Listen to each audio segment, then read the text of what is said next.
नमस्कार, या शेअर मार्केटमध्ये तुमचे स्वागत आहे।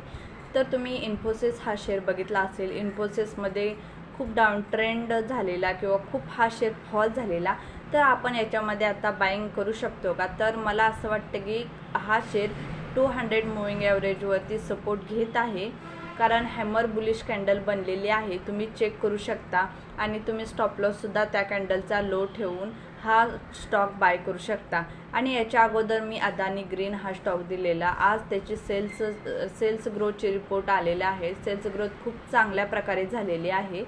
तर झोमॅटो हा शेअर पण तुम्ही बघू शकता। झोमॅटोमध्ये पण खूप चांगल्या प्रकारे मुवमेंट झालेली आणि झोमॅटो हा शेअर मी लॉंग टर्म इन्व्हेस्टमेंटसाठी सुद्धा बेस्ट आहे असं सांगितलेलं।